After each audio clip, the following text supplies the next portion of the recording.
Hi అండి, welcome back to my channel ABK creations. ఈ సీజన్లో మాత్రమే దొరికే మామిడి పళ్ళతో చేసుకునే రెసిపీ చూపించబోతున్నాను. అది ఎంతో టేస్టీ అయిన మామిడి తాండ్ర.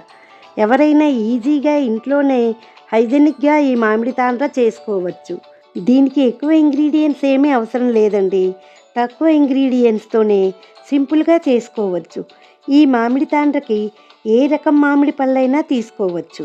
రసాలు తీసుకుంటే పీసు ఎక్కువ ఉంటుంది కాబట్టి ఫిల్టర్ చేసి యూజ్ చేసుకోవాల్సి ఉంటుంది. నేనైతే ఇక్కడ బాగా పండిన బంగినపల్లి మామిడి పండ్లను 1 కేజీ వరకు తీసుకున్నాను. వీటిని తొక్క తీసి ముక్కలుగా కట్ చేసుకోవాలి. ఈ రెసిపీకి కావలసినవి 100 గ్రాముల షుగరు, స్వీట్ ఎక్కువ కావాలనుకునేవారు 2 స్పూన్స్ ఎక్కువ వేసుకోవచ్చు. ప్లేట్కి రాయటానికి కొద్దిగా నెయ్యి, 1/2 స్పూన్ ఇలాచీ పౌడరు. ఇప్పుడు మామిడికాయ ముక్కలను మిక్సీ జార్లో వేసి ఫైన్ పేస్ట్లా గ్రైండ్ చేసుకోవాలి. అసలు ముక్క అనేది లేకుండా సాఫ్ట్గా పేస్ట్లా గ్రైండ్ చేసుకోవాలి. ఇప్పుడు స్టవ్ మీద మందపాటి కడాయి పెట్టుకొని అందులోకి మామిడికాయల పేస్ట్ అంతా వేసుకొని కలుపుకోవాలి. స్టవ్ని లో ఫ్లేమ్లో పెట్టుకొని కలుపుతూ ఉండాలి. ఇప్పుడు ఇందులోకి 100 గ్రాముల షుగర్ వేసుకొని కలుపుకోవాలి. మామిడికాయల స్వీట్నెస్ని బట్టి చూసుకొని కావాలంటే 2 స్పూన్స్ షుగర్ యాడ్ చేసుకోండి. మనం వేసిన పంచదార అంతా కరిగే వరకు స్టవ్ని లో ఫ్లేమ్లో పెట్టి అడుగంటకుండా మధ్య మధ్యలో గరిటెతో కలుపుతూ ఉండాలి. ఇప్పుడు ఇందులోకి 1/2 స్పూన్ ఇలాచీ పౌడర్ వేసి కలుపుతూ స్టవ్ని లో టు మీడియం ఫ్లేమ్లోకి అడ్జస్ట్ చేసుకుంటూ కలుపుతూ 15 మినిట్స్ వరకు ఉడకనివ్వండి. ఇప్పుడు మామిడికాయల గుజ్జు కాస్త దగ్గర పడినట్టుగా ఉంది. ఇప్పుడు ఒక ప్లేట్లోకి 1 స్పూన్తో ఇలా మామిడికాయల గుజ్జును వేసి చూస్తే కిందకి జారకుండా ఉంటే కరెక్ట్ కన్సిస్టెన్సీకి వచ్చినట్టే.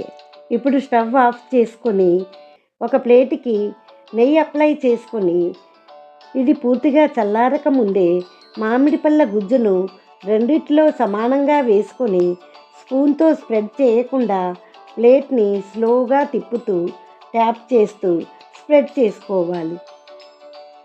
మామిడికాయ గుజ్జు మొత్తం ఒకే ప్లేట్లో వేసుకుంటే ముక్కలు మందంగా వస్తాయి.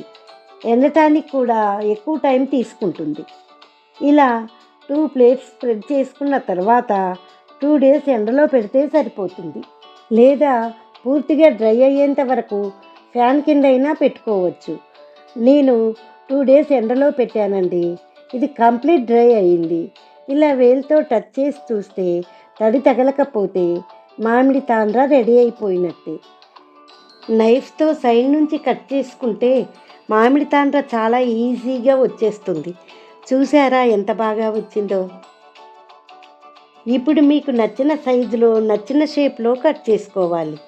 వీటిని ఎయిర్ టైట్ బాక్స్లో స్టోర్ చేసుకుంటే 1 ఇయర్ వరకు మామిడి తాండ్ర నిల్వ ఉంటుంది. చూశారు కదా మామిడి తాండ్ర ఎంత పర్ఫెక్ట్గా వచ్చిందో. టేస్ట్ కూడా అంతే బాగుంటుందండి. ఈ వీడియో నచ్చినట్లయితే తప్పకుండా లైక్ చేసి మీ ఫ్రెండ్స్ అండ్ ఫ్యామిలీకి షేర్ చేయండి.